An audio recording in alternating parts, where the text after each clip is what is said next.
बिस्मिल्लाहिर्रहमानिर्रहीम। अस्सलामु अलैकुम वरहमतुल्लाहि वबरकातुहू। उम्मीद करता हूँ नाज़रीन इकराम खैर आफ़ियत से होंगे। अच्छा, एक बच्चा जब हिफ़्ज़ में आता है, उसके वालिदैन जब आते हैं और उस्ताद मोहतरम या नाज़िम से मिलते हैं तो उनका सबसे पहला सवाल ये होता है कि मेरा बच्चा कितने मुद्दत में हिफ़्ज़ मुकम्मल करेगा। अब अगर उस्ताद और नाज़िम माहिर है और तजुर्बाकार है, उसका इस फील्ड में काफ़ी अरसा गुज़रा है, तो वो उसको बिठाकर एक बेहतरीन तरीके से उसको समझाएगा। और ज़रूरी भी है कि उस सरपरस्त को आप बिठाएं अपने पास और उनको समझाएं, तसल्ली दें उनको, जो तरीक़ाकार है आप उनको समझा दें कि अगर आप चाहते हैं कि आपका बच्चा जल्द हिफ़्ज़ मुकम्मल करे तो आपके लिए ये बातें हैं कि आप इन पर अमल करें, और कुछ बातें ऐसी हैं जिनका बचना ज़रूरी है। मैं आपके सामने अर्ज़ करता हूँ वो बातें।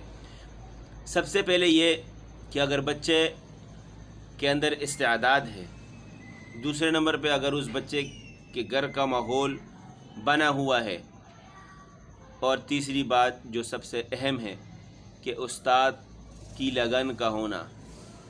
अगर उस्ताद का लगाव है बच्चों के साथ और उनकी पढ़ाई के साथ, तो इस बच्चे के हिफ़्ज़ की तकमील का मुद्दत जो है वो 2.5 से लेकर 3 साल है। बच्चे की इस्तेआदात, घर का माहौल, उस्ताद की लगन, ये चीज़ें मुआविन हों तो 2.5 से 3 साल औसत उम्र है बच्चे के हिफ़्ज़ मुकम्मल करने की। लेकिन जो कमी पाई जाती है वो आम तौर पर बिलखुसूस शहरी बच्चों में पाई जाती हैं। उसमें क्या होता है कि वो बच्चे नागे करते हैं, ज़रा सी बीमारी आई और उस बीमारी को बड़ा समझ लिया और बच्चे को घर बिठा लिया। अब बीमारी थोड़ी सी है, इस बच्चे के सर में दर्द है, अब वालिदैन ने बिठा लिया, 2 दिन 3 दिन बिठा लिया।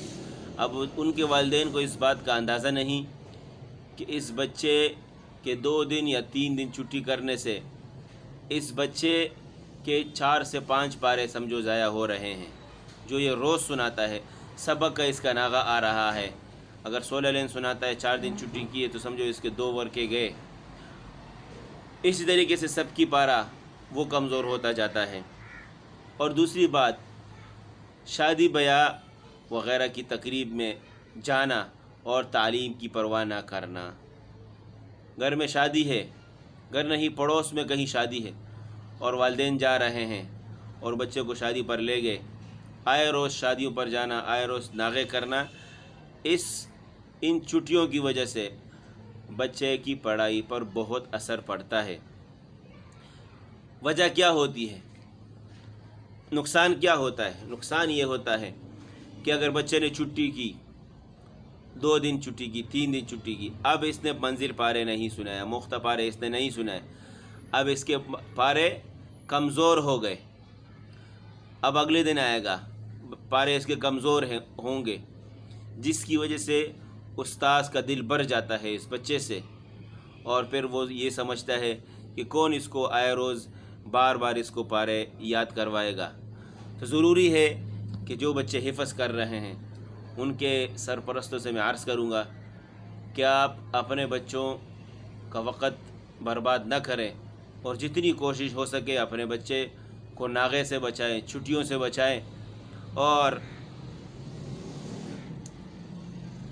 तो ऐसे अवामिल जो मैं ऊपर अर्ज़ कर चुका हूँ, ज़रा सी बीमारी की वजह से उसको बड़ा बना लेना और छुट्टियाँ कर लेना, शादी ब्याह वग़ैरह की तकरीबात में जाना, कहीं लड़का पैदा हो गया उसकी तकरीब में 2 दिन छुट्टी करना, तो ऐसे अवामिल ज़ाहिर है मुद्दत की सही तयन में रुकावट बन जाते हैं कि आया हम एक बच्चे को कितने वक़्त में हाफिज़ बना सकते हैं।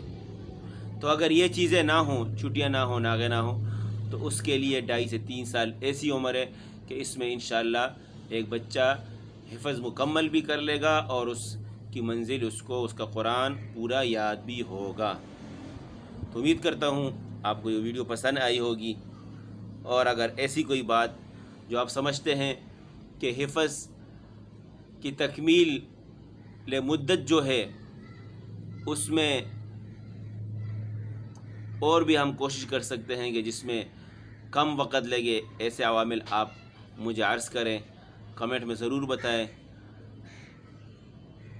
اسی کے ساتھ میں اجازت چاہتا ہوں، اپنا خیال رکھیے گا۔